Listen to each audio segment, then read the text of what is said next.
I'm here with Lee Strobel, continuing our conversation about his powerful book, The Case for Grace, Are Offered to You this month.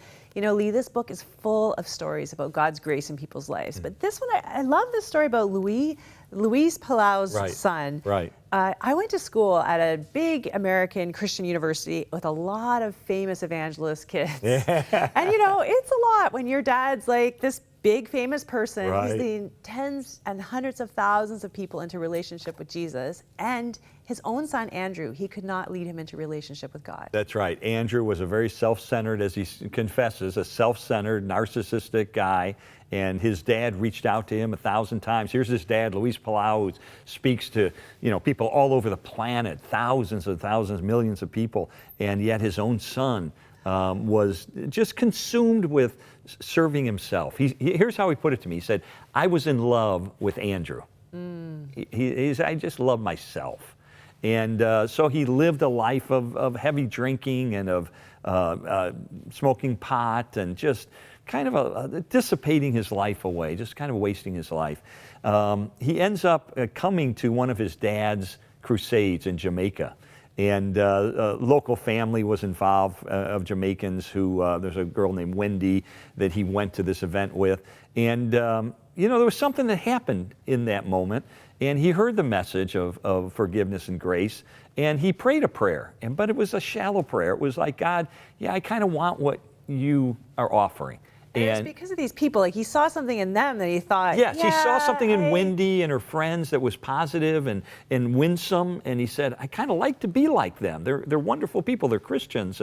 And so he prayed a very shallow prayer, and then he told his dad, Dad, I've done it. And his dad was a little skeptical, because his dad's been around the block. And his dad, he said, that's great, but I think his dad knew there was more to come.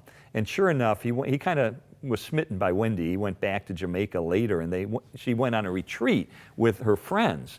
And it was during that retreat that he came to the point of really confronting the sinfulness that was inside of him.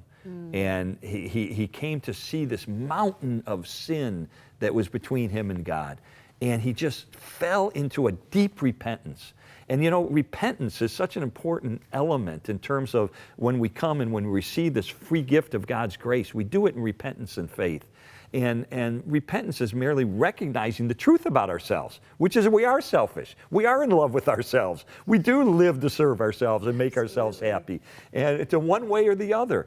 And when Andrew confessed that and admitted that, and he felt like God was just washing him clean. And it was the most wonderful experience. And he just tried to get it all out, just say it all and get it on the table and throw it at the feet of God.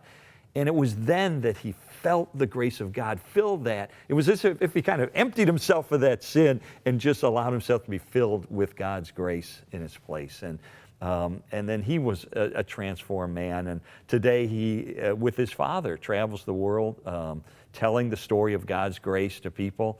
And now to see him get up before a group and to be so honest and so vulnerable and talk so openly about his life and then to say, but there was hope, and even for a sinner like me. And when I confessed it and when I received this gift of God's grace, he did something in my heart. He changed my life. He changed my future. He changed my motivations.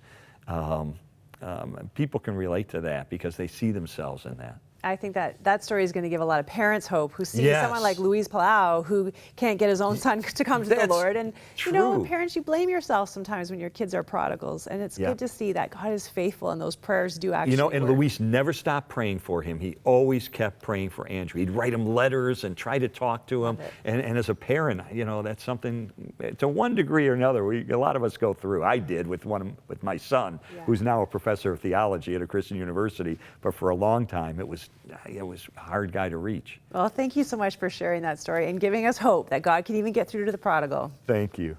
If you need hope today, you're a parent, you need that hope about the grace of God reaching someone that you love, someone that you've been praying for. This story is going to really encourage you. This book is going to really encourage you. You need to get your copy.